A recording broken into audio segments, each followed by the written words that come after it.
A 22-year-old with a perfect GPA and a full scholarship just unalived one of America's most controversial political figures. And the bullet casings? They had memes written on them. This isn't your typical true crime story. This is what happens when the internet breaks someone's brain. What's up, everyone? Today we're diving into a case that's going to make you question everything you think you know about political violence in America. September 10th, 2025. Charlie Kirk. You know him, love him or hate him. Conservative firebrand, founder of Turning Point USA, the guy who made a career out of owning the libs on college campuses. He's doing what he does best, hosting a public debate at Utah Valley University, challenging students to prove him wrong. Except this time someone took that challenge way too literally. In front of 3,000 students, in broad daylight, Kirk gets shot in the neck by a sniper perched 150 yards away on a rooftop. He dies within hours. But here's where this story gets truly bizarre. The shooter, Tyler Robinson. A quiet kid from suburban Utah with no criminal record, a 4.0 GPA, and parents who are registered Republicans. Oh, and the bullet casings found at the scene had internet memes carved into them. How does someone go from honor student to a person who committed this act? How does online culture radicalize a kid so completely that he commits one of the most shocking political acts in recent history? That's what we're here to figure out. Let me paint you a picture of Tyler Robinson before September 10th, 2025. This is a kid who had everything going for him. Born and raised in Washington, Utah, a quiet suburb where the biggest scandal is probably someone forgetting to water their neighbor's lawn. Conservative family, mom's a social worker, dad runs a kitchen installation business. Tyler's got two younger brothers. They go on family trips to Alaska and Disneyland, the whole all-American thing. Tyler scored a 34 on his ACATS.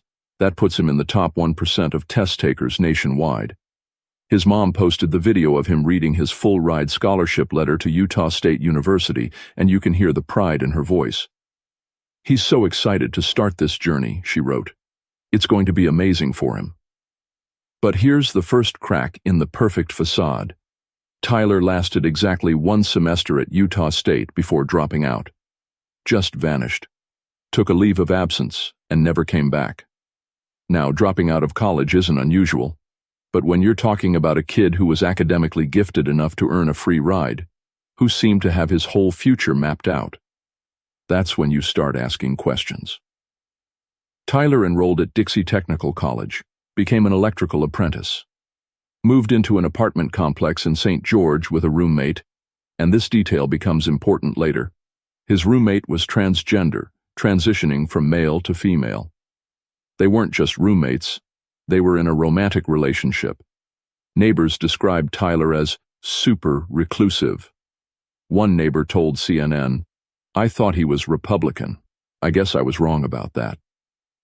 Another said they rarely saw him outside, called him squeaky clean and thoughtful, but noted he'd become more politically engaged in recent years.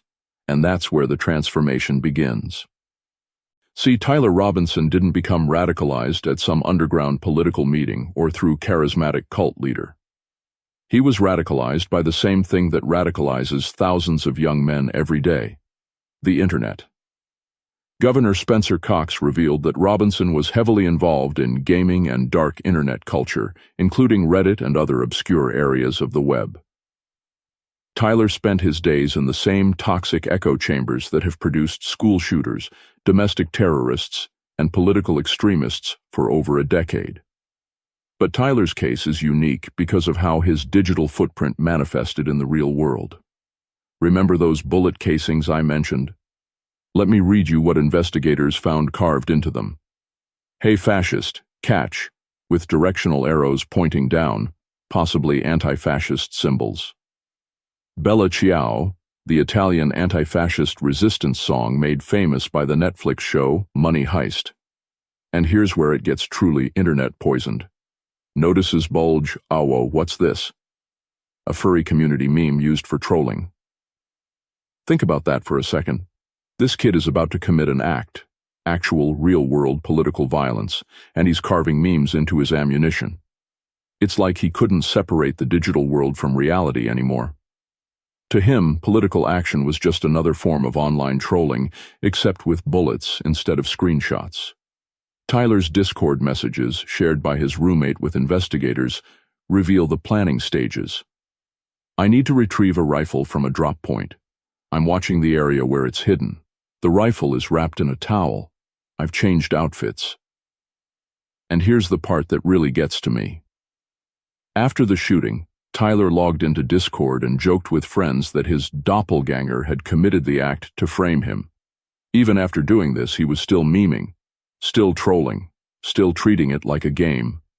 September 10th, 2025. Let me walk you through Tyler Robinson's final day as a free man, minute by minute.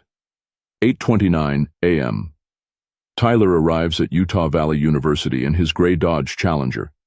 He's wearing a maroon t-shirt, light shorts, and sneakers. Security cameras capture everything. 11:52 a.m. Tyler reappears on camera, now moving purposefully across campus. He's changed into dark clothing, the outfit he'll be wearing when he acts. 12:02 p.m. Tyler enters the Losay Center, the building he'll use as his sniper's nest. 12:22 p.m. He's on the roof, lying on his stomach, rifle trained on the white tent 150 yards away, where Charlie Kirk is debating college students. 12:23 p.m. One shot. Charlie Kirk collapses, blood streaming from his neck. The crowd of 3,000 erupts in chaos. Students scream, some barricade themselves in classrooms, others carry Kirk toward an SUV that races him to the hospital. But Tyler's not done. Security footage shows him leaping from the rooftop, a dangerous drop that could have seriously hurt him, and disappearing into nearby woods. He left behind palm prints, forearm impressions from lying prone for so long, and a screwdriver on the roof. He also ditched his rifle in those woods, wrapped in the towel he'd mentioned in his Discord messages. Tyler Robinson, honor student turned political actor, had just changed the course of American history. And for what? Because he disagreed with a conservative commentator's views? Because his online echo chambers convinced him that action was justified?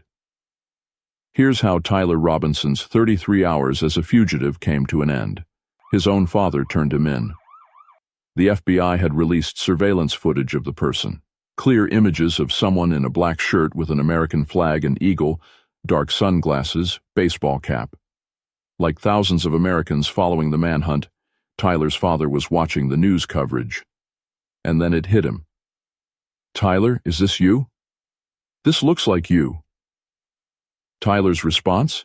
He confessed, just like that. Yeah, I did it. When his father urged him to surrender, Tyler said, I would rather harm myself than turn myself in. Can you imagine being that father? Your son, the kid you raised, the honor student you were so proud of, the boy you took on family vacations and taught to shoot responsibly, just admitted to this on live television. What do you do with that information?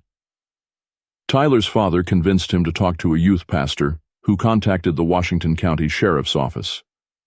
That night, Tyler Robinson was arrested without incident.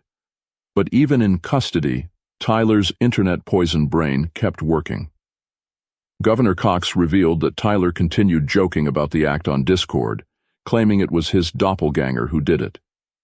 His friends initially thought he was trolling, until he kept insisting it was real. Charlie Kirk was polarizing, sure. He made a career out of provocative statements and owning his political opponents. But he was also a human being with a wife, a family, and people who loved him. And Tyler Robinson, despite everything, was also a human being. A kid who got lost in the darkest corners of the internet until he couldn't find his way back to reality. What do you think? Is Tyler Robinson a victim of online radicalization? Or is that just an excuse for inexcusable violence? How do we prevent cases like this without trampling on free speech and online communities? And hey, if you know someone who's getting pulled into extremist online communities, left or right, reach out.